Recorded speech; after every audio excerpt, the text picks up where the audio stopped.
Las luces fluorescentes del Hospital Privado Monte Claro zumbaban suavemente mientras Lucía Morales, una joven enfermera de 27 años, recorría los pasillos impecablemente blancos. Llevaba casi 2 años trabajando allí, pero ese día algo era distinto. Desde que recibió la llamada para presentarse en la oficina del doctor Ramírez, jefe de neurología, una inquietud se instaló en su pecho como un nudo imposible de desatar. ¿Habré cometido algún error? ¿Van a trasladarme? Se preguntaba mientras avanzaba con paso lento, pero decidido. Al llegar frente a la puerta de madera oscura, respiró hondo y tocó con suavidad.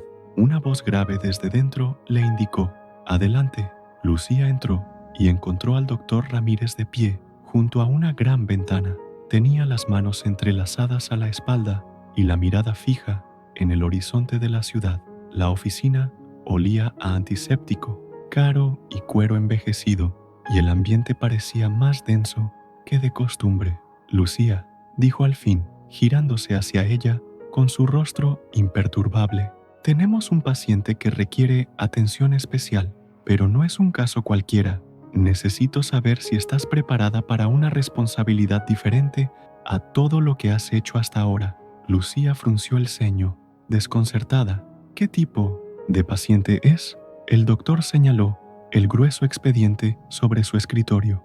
Al abrirlo, lo primero que vio fue un recorte de periódico en blanco y negro. La imagen mostraba un deportivo de lujo destrozado al borde de un puente. La sangre se le heló al leer el nombre. «Gabriel Ferrer», dijo el doctor con solemnidad. Lucía lo conocía. Todos lo conocían.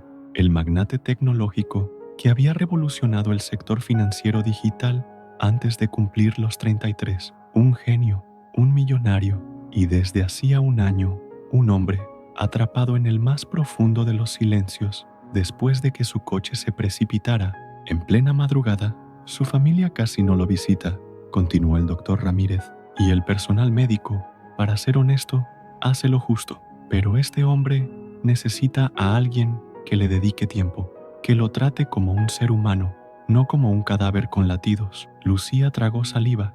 ¿Qué podía aportar ella a una vida que quizás ya estaba perdida? ¿Y usted cree que esa persona soy yo? El doctor asintió lentamente. Sí, lo creo. Lucía sintió que su pecho se expandía con una mezcla de temor, curiosidad y compasión. Lo pensó por unos segundos, pero en el fondo ya sabía la respuesta desde el principio. «Acepto».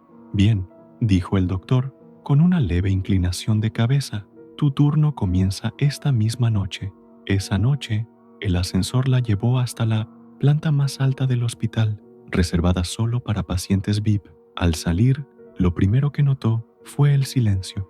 No el silencio estéril y frío de una sala común, sino uno cargado de una paz extraña, casi inquietante. Empujó con suavidad la puerta de la suite privada y lo vio por primera vez. Allí, en el centro de una habitación de diseño sobrio pero lujoso, yacía Gabriel Ferrer, conectado a máquinas, rodeado de tubos. Su cuerpo inerte parecía dormir profundamente. Tenía un rostro hermoso, de facciones definidas y piel pálida. Si no fuera por el monitor cardíaco y el sonido del respirador, cualquiera pensaría que simplemente descansaba. Lucía dio un paso al frente, conteniendo la respiración. Tomó un paño tibio y se acercó con delicadeza para comenzar a asearlo, pero en cuanto el paño tocó su piel, un escalofrío le recorrió la espalda. Algo en su interior le susurraba que él sentía. Un pitido constante llenaba la habitación. Lucía intentó ignorar esa sensación, pero era imposible. Sentía como si aquella alma atrapada la estuviera escuchando desde alguna profundidad invisible. «Supongo que no puedes protestar», susurró mientras limpiaba su brazo con ternura. «Así que aquí estoy, cuidándote». El monitor siguió pitando, regular y constante. Silencio, un silencio denso, pero no vacío. Y así comenzó lo que Lucía no sabía aún, que sería la historia más importante de su vida. Lucía pronto cayó en una rutina silenciosa, pero significativa. Cada noche subía a la suite privada del último piso y encontraba todo igual: las luces tenues, el leve zumbido de las máquinas y el cuerpo inmóvil de Gabriel Ferrer esperándola en la misma postura, como una estatua suspendida en el tiempo. Al principio, cumplía sus tareas con precisión clínica. Controlaba sus signos vitales, ajustaba el goteo de suero, limpiaba su piel con paños tibios y registraba todo minuciosamente. Pero con el pasar de los días, algo comenzó a cambiar. Lucía empezó a hablarle. Hoy hubo una emergencia en la sala 4. Una señora se cayó en el baño. Fue un desastre, le contaba mientras cambiaba las sábanas. La señora gritaba como si le hubieran robado un riñón, y el médico nuevo no tiene ni idea de lo que hace. Ninguna respuesta, por supuesto, pero tampoco era lo que ella esperaba. No hablaba para obtener palabras, hablaba porque empezaba a sentir que había alguien allí, no solo un cuerpo postrado, no solo un expediente clínico más, era Gabriel, un hombre, una historia atrapada en un abismo. ¿Sabes? Leí que las personas en coma pueden oír todo, incluso aunque no respondan. Si es cierto, te estás enterando de todos mis chismes. Bromeaba con una sonrisa tímida. Cada noche se alargaba un poco más. A veces, ella se quedaba a su lado incluso después de terminar su turno, solo para contarle cómo había estado el día. Le hablaba de su infancia en el pueblo, de su madre enferma, de sus sueños de ser enfermera en hospitales humanitarios, de los amores que no fueron y de las noches en que lloraba sola sin que nadie lo supiera, y aunque el monitor cardíaco seguía marcando el mismo ritmo constante, había momentos en que su corazón parecía acelerarse ligeramente, como si sus palabras alcanzaran un rincón remoto de su mente dormida. Una madrugada, mientras lavaba con cuidado el rostro de Gabriel, notó algo extraño, un parpadeo, o al menos eso creyó ver. Se congeló, observó su rostro por largos segundos, conteniendo la respiración. Nada, estoy alucinando, murmuró. Ya me estoy volviendo loca, pero la inquietud se instaló como un susurro persistente en su mente, y no era la única vez. En los días siguientes, Gabriel movió un dedo, luego su ceja se contrajo levemente, y una noche, mientras Lucía le sostenía la mano, durante una lectura en voz alta, sintió una leve presión, casi imperceptible, pero real. Corrió a contárselo al doctor Ramírez, quien la escuchó con escepticismo. Probablemente son espasmos musculares. Es normal en pacientes de coma profundo, dijo, sin levantar la vista del informe que tenía entre manos. No, no son reflejos. Lo he visto, lo he sentido, insistió Lucía, con una intensidad que sorprendió incluso al médico. Ramírez la observó por un momento y suspiró. Haré que le repitan los estudios neurológicos, pero no te ilusiones, Lucía. Y sin embargo, cuando los resultados llegaron días después, incluso él tuvo que admitir lo innegable. Hay actividad cerebral creciente, admitió con cejas fruncidas. Las ondas teta se están estabilizando. Hay respuestas motoras mínimas, pero consistentes. Lucía sintió que el pecho se le llenaba de esperanza, como una vela encendida en plena tormenta. Esa noche se sentó junto a Gabriel y le tomó la mano. «Me oyes, ¿verdad? No sé cómo, ni por qué, pero estoy segura de que estás aquí, en algún lugar». El silencio fue su única respuesta, pero un silencio distinto, uno cargado de promesas. Pasaron las semanas y la mejoría, aunque lenta, fue constante. Gabriel comenzó a mover más seguido los dedos. Sus párpados temblaban a veces, como si quisieran abrirse. Su cuerpo ya no era solo un receptáculo, sino un campo de batalla silencioso, peleando por volver a la vida. Lucía redobló su compromiso. Le llevó música, le leyó novelas, incluso puso una pequeña planta en la ventana de su habitación. «Vamos a ver si está también despierta contigo», le dijo una tarde, acariciándole suavemente la frente. Una noche, agotada después de una jornada larga, se quedó dormida en la silla junto a su cama. Soñó con el sonido del mar, con Gabriel caminando por una playa sin fin y ella corriendo detrás de él para alcanzarlo. Despertó con un sobresalto. El cuarto estaba en silencio, pero entonces lo oyó, un suspiro, y cuando levantó la vista, lo vio. Los ojos de Gabriel estaban abiertos. Lucía se quedó paralizada. sin atreverse a moverse. Sus ojos eran de un azul profundo, pero apagados, confusos, como si no entendieran el mundo que los rodeaba. «Gabriel», susurró con voz temblorosa. Él no respondió, pero sus pupilas se movieron lentamente hacia ella. Un instante después, una lágrima cayó por la mejilla del paciente. Lucía soltó un sollozo contenido y pulsó el botón de emergencia con manos temblorosas. En cuestión de segundos, el cuarto se llenó de médicos y enfermeros. Doctor Ramírez se lanzó sobre el monitor mientras el equipo comenzaba las pruebas de reflejos y reacción ocular. Lucía permaneció inmóvil, observando desde un rincón, pero Gabriel no apartó la mirada de ella. Entonces, con un esfuerzo casi sobrehumano, sus labios se movieron. «¿Estás aquí?», murmuró en un hilo de voz ronca. Fue como una explosión silenciosa. Lucía cayó de rodillas. Las lágrimas le corrían por el rostro mientras asentía frenéticamente. «Sí, sí, Gabriel, estoy aquí. Nunca me fui». El milagro que nadie se atrevía a esperar acababa de ocurrir, y en el fondo de sus corazones ambos sabían que sus vidas jamás volverían a ser las mismas. Desde aquella noche en que Gabriel Ferrer abrió los ojos y pronunció aquellas primeras palabras, la suite del último piso dejó de ser un mausoleo de esperanzas rotas. El milagro había ocurrido y con él llegaron las preguntas, las pruebas médicas y sobre todo la incertidumbre. Aunque Gabriel había despertado, su mente era como un archivo fragmentado. Recordaba vagamente el presente.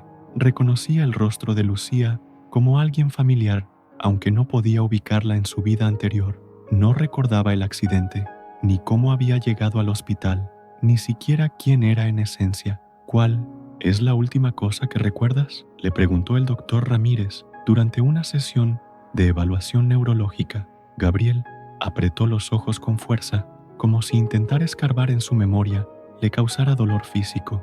«Una sensación», respondió, con voz áspera, como si algo estuviera mal, muy mal.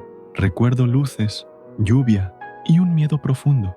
Lucía, que escuchaba desde una esquina, con el corazón encogido, sintió un escalofrío. Aquellas palabras no eran vagas, eran instintivas, viscerales. Algo le decía que la noche del accidente había sido más que un error de conducción. En los días siguientes, Gabriel luchó por recuperar funciones básicas, hablar con claridad, mover sus extremidades, coordinar su respiración sin asistencia. Cada pequeño logro era celebrado por Lucía como una victoria personal. Ella estaba con él en todo momento. Le sostenía la mano durante las terapias, lo animaba cuando la frustración lo dominaba y le leía sus propios informes médicos para que entendiera su situación.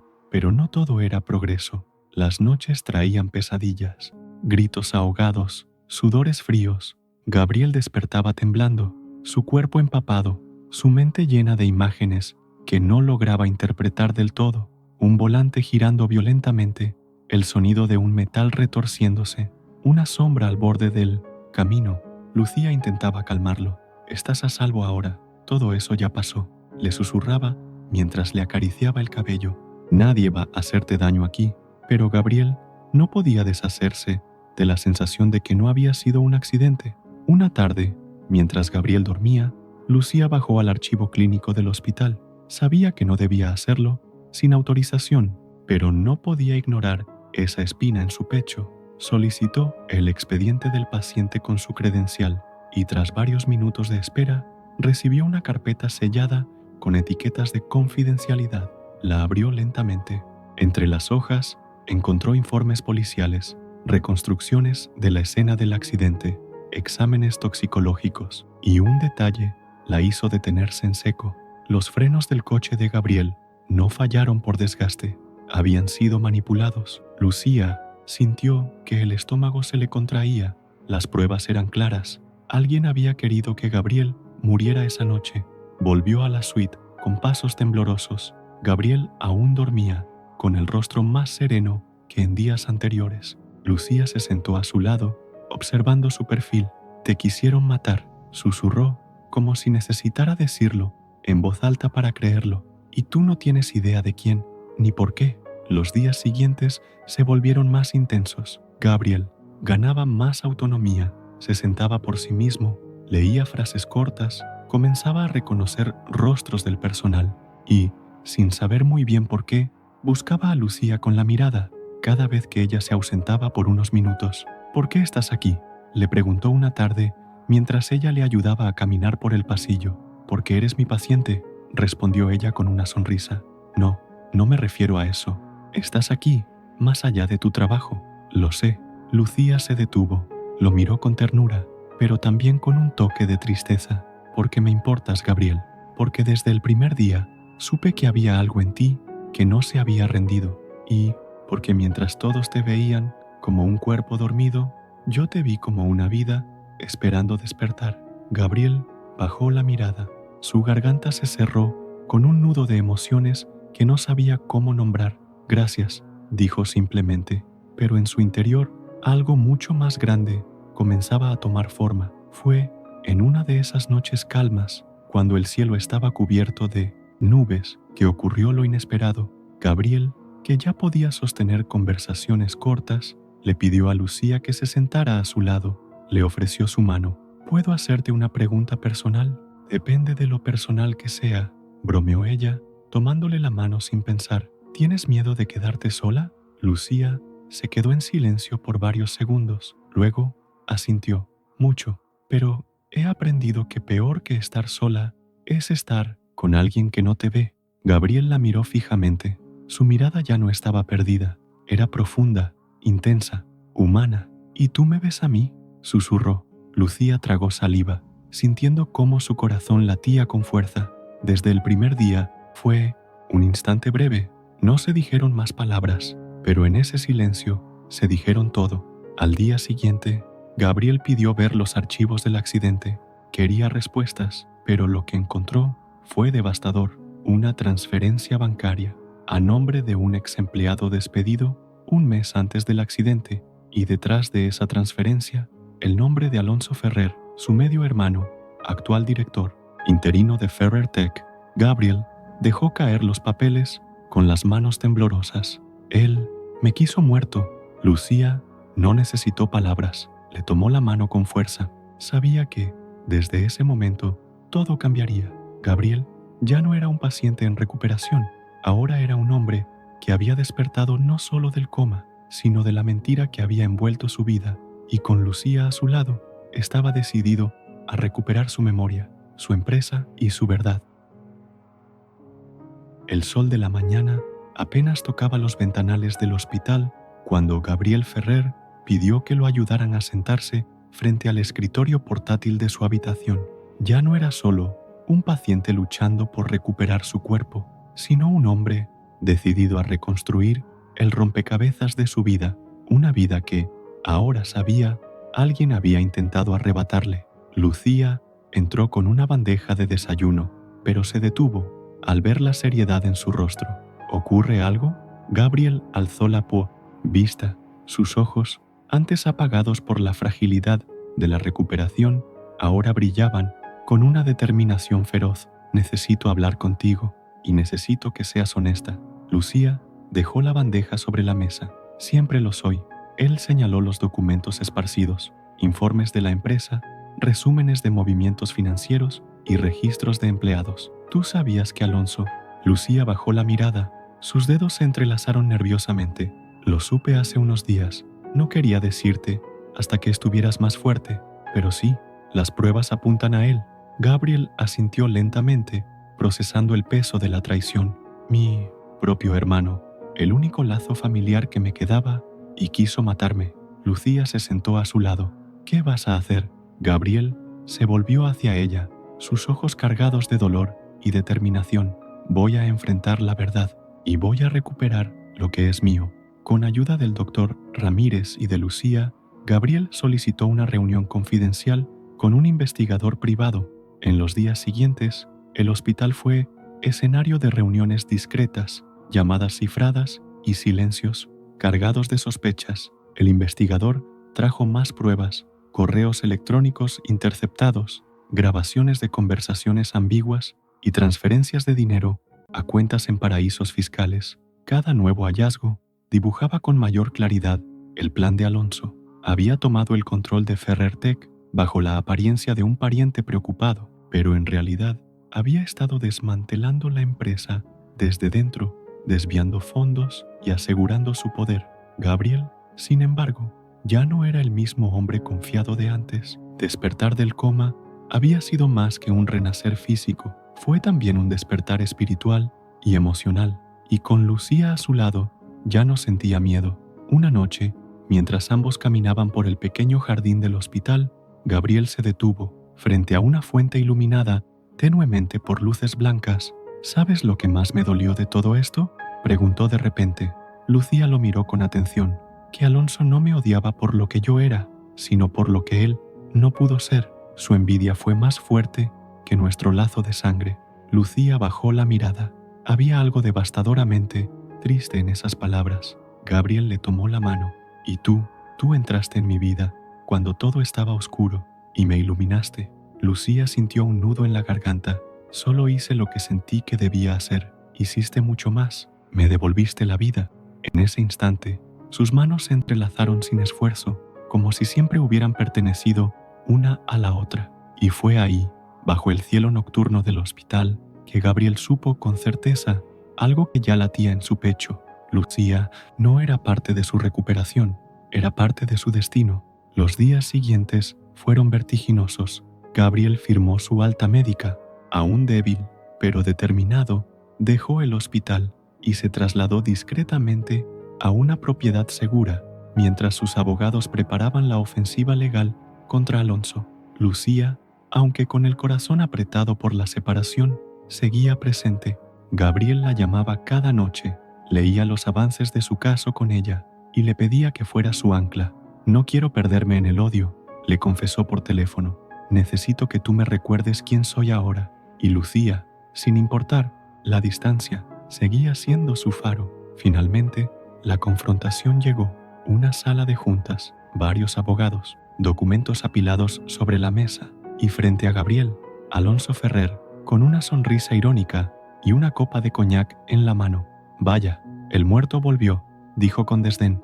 ¿Vienes a agradecerme por mantener tu empresa viva? Gabriel no respondió. De inmediato, abrió una carpeta y esparció sobre la mesa las pruebas recopiladas. No vine a agradecerte, vine a sacarte de lo que intentaste robar. La sonrisa de Alonso se desdibujó lentamente. ¿Y crees que puedes hacerlo solo? Gabriel se inclinó hacia él. No estoy solo. En ese momento, la puerta se abrió y Lucía entró con paso firme. No, llevaba uniforme de enfermera, llevaba un traje sobrio, elegante y una expresión de dignidad que detuvo a Alonso en seco. ¿Quién? Ella es Lucía Morales, dijo Gabriel, la mujer que me salvó la vida, la mujer que estuvo allí cuando tú me dejaste por muerto. Lucía colocó otra carpeta sobre la mesa, una declaración jurada de un testigo clave, uno de los empleados despedidos por Alonso, quien confesó haber sido sobornado para alterar los frenos del coche de Gabriel.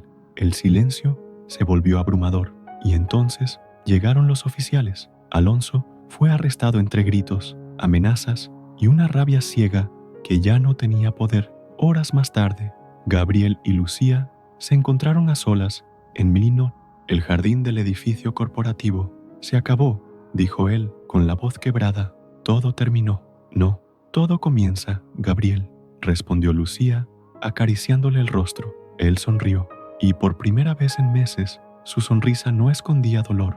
Se acercó lentamente a ella y en un gesto suave presionó su frente contra la de Lucía. Gracias por no rendirte conmigo, gracias por volver a mí. Y mientras se abrazaban bajo el cielo estrellado, entendieron que la oscuridad había quedado atrás. El futuro, ahora, les pertenecía.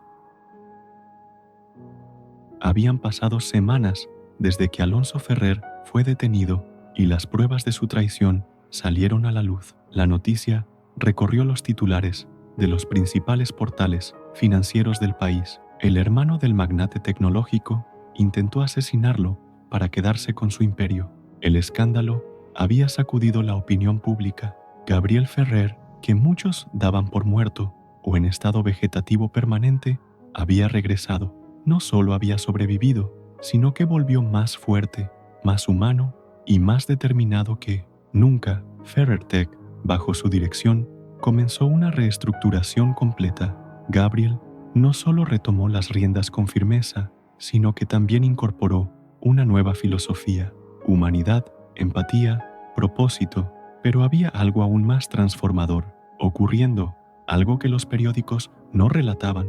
El amor silencioso entre Gabriel y Lucía florecía en silencio. Una tarde, Gabriel la invitó a su casa de campo.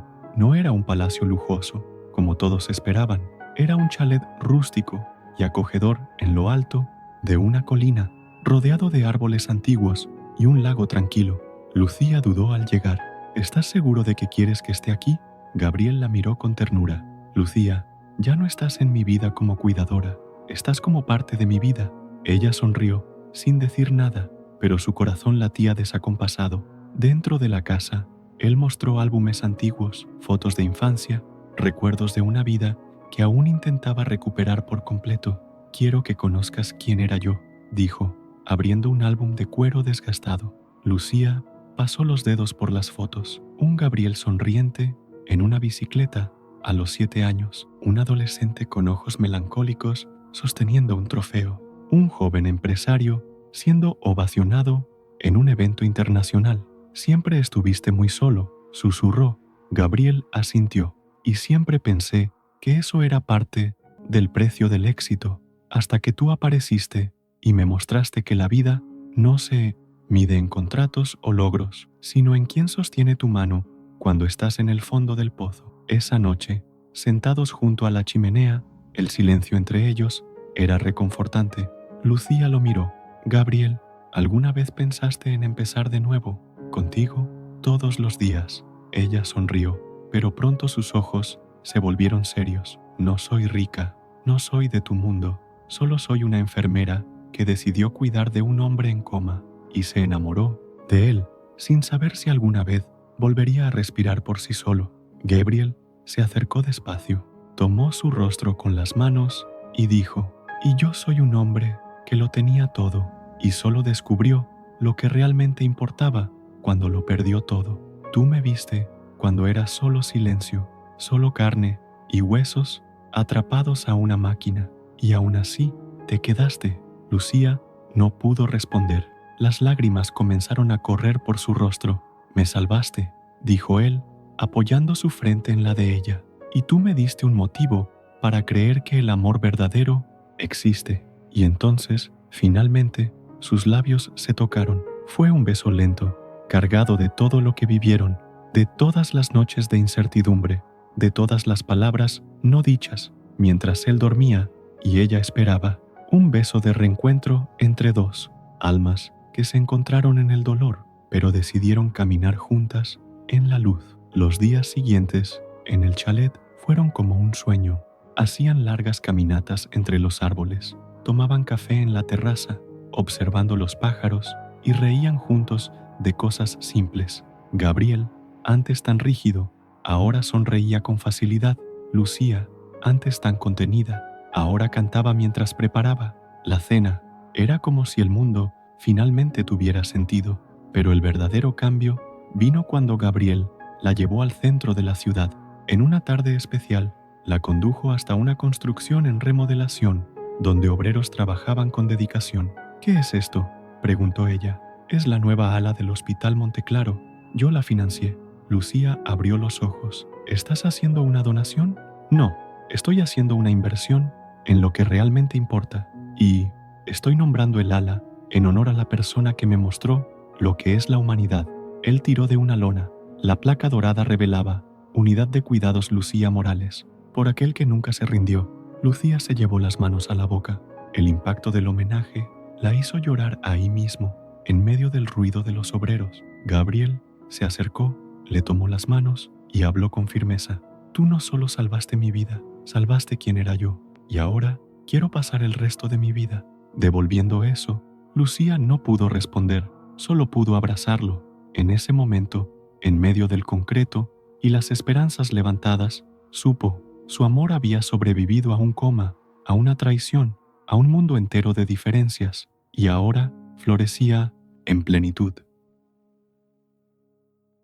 Era difícil imaginar que apenas unos meses atrás, Gabriel Ferrer era un hombre entre la vida y la muerte, confinado a una cama, rodeado de tubos y silencios. Ahora caminaba libremente por los pasillos de su empresa, saludando a los empleados con una sonrisa, como si una nueva energía fluyera en sus venas. Pero lo que nadie veía era que cada paso estaba impulsado por algo más poderoso que la fisioterapia o la ambición empresarial.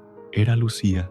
Ella no era solo la mujer que lo ayudó a despertar de un coma, era el motivo por el cual él quería despertarse todos los días, la razón detrás de cada nueva decisión, el faro constante en un mundo que durante tanto tiempo había sido solo oscuridad.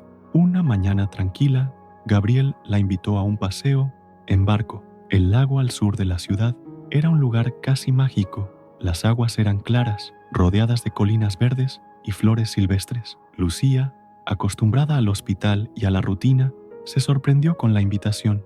¿Un barco? Gabriel sonrió. Confía en mí. Sé navegar y tengo un plan. Horas después, estaban en medio del lago, rodeados por nada más que naturaleza y silencio. Lucía tenía los pies descalzos, moviéndolos sobre el agua, mientras Gabriel manejaba el timón con tranquilidad. ¿Sabes qué es lo que más me gusta de aquí?, preguntó él. ¿Qué? Que nadie nos conoce. Aquí, tú no eres la enfermera que salvó al millonario, y yo no soy el CIO que sobrevivió a un intento de asesinato. Ella sonrió, comprendiendo. Aquí somos solo Lucía y Gabriel. Él asintió. Y eso es lo que quiero, que seamos eso, para siempre. Lucía lo miró, confundida, por un segundo, pero entonces él se arrodilló en el barco, sacó una pequeña caja del bolsillo y la abrió con cuidado. Dentro, un anillo simple, pero de belleza singular, un aro de oro blanco con una piedra azul del color exacto de sus ojos. Lucía Morales, dijo, con la voz emocionada, llegaste a mi vida cuando todo parecía haber terminado.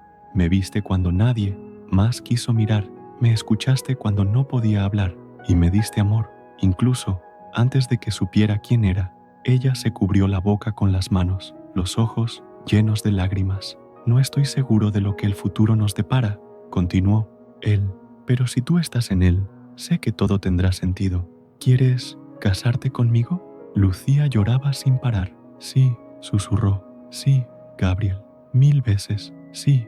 Él colocó el anillo en su dedo, y allí, en medio de las aguas tranquilas, bajo la luz suave del amanecer, se besaron como si el mundo a su alrededor se hubiera detenido para contemplar ese momento. Los preparativos para la boda comenzaron discretamente. Lucía quería algo simple. Gabriel, aunque podía costear una ceremonia en cualquier parte del mundo, estuvo de acuerdo. Lo único que importaba era que fueran ellos dos, rodeados de verdad. Eligieron el jardín del propio City Hospital donde ella trabajaba, el mismo lugar donde él dio sus primeros pasos después de despertar del coma. Era simbólico, era íntimo, era perfecto. Los colegas de Lucía lloraron al verla atravesar el pasillo entre los bancos llenos de flores. El doctor Ramírez, que al principio dudaba de la recuperación de Gabriel, apenas pudo contener las lágrimas, y cuando Gabriel, vestido con un traje blanco, vio a Lucía con su vestido ligero, sin joyas ni ostentación, su corazón pareció detenerse. Por un segundo, ella era la mujer más hermosa del mundo. ¿Prometes amarme incluso cuando sea terco? Lo prometo, incluso cuando te haga reír en momentos inapropiados, especialmente en esos momentos, incluso cuando el mundo allá afuera intente derribarnos, porque sé que mientras estemos juntos, ningún mundo allá afuera podrá separarnos. Y así, con votos simples pero profundamente sinceros, sellaron su unión. Se besaron bajo la sombra de la higuera centenaria, rodeados de flores y aplausos. Pero para ellos solo existían dos corazones latiendo al mismo compás. Esa noche, acostados bajo un cielo estrellado, en el mismo chalet donde compartieron su primer beso, Gabriel tomó la mano de Lucía y dijo, ¿sabes por qué elegí ese anillo azul? ¿Por el color de tus ojos? También, pero principalmente porque el azul representa confianza, y tú eres el motivo por el cual Volví a confiar en la vida. Lucía sonrió, acurrucándose en su pecho. Y tú eres la razón por la cual creo en los milagros. Y mientras el mundo dormía, dos almas que ya habían enfrentado la muerte, el miedo y el abandono, finalmente encontraban su lugar. Una nueva vida había comenzado y ahora era para siempre. Después de su emotiva boda, Gabriel y Lucía decidieron embarcarse en una luna de miel sencilla pero significativa. Eligieron un pequeño pueblo costero donde el tiempo parecía haberse detenido, permitiéndoles disfrutar de cada momento sin las presiones del mundo exterior. Durante esos días, caminaron por la playa, al amanecer, compartieron risas en mercados locales y se perdieron en conversaciones profundas bajo las estrellas. Fue en una de esas noches, mientras observaban el cielo estrellado, que Lucía tomó la mano de Gabriel y dijo: ¿Alguna vez pensaste que estaríamos aquí después de todo lo que pasamos? Gabriel la miró con ternura y respondió: cada día contigo es un regalo que nunca imaginé recibir. Al regresar a la ciudad, decidieron enfocarse en proyectos que reflejaran sus valores compartidos. Gabriel transformó parte de FerrerTech en una fundación dedicada a la innovación médica accesible, mientras que Lucía lideró programas de capacitación para enfermeras en comunidades desfavorecidas. Un año después, en una ceremonia íntima, inauguraron juntos la Clínica Esperanza, un centro de salud que combinaba tecnología de punta con atención humana y compasiva. Durante el evento, Gabriel tomó el micrófono y con la voz emocionada dijo: este lugar no es solo un edificio, es el símbolo de lo que el amor, la fe y la perseverancia pueden lograr. Lucía, con lágrimas en los ojos, añadió: si nuestra historia puede inspirar a otros a no rendirse, entonces todo ha valido la pena. Con el tiempo, la Clínica Esperanza se convirtió en un faro de esperanza para muchos, y la historia de Gabriel y Lucía fue contada y celebrada, recordando a todos que, incluso en los momentos más oscuros, el amor puede ser la luz que guía el camino.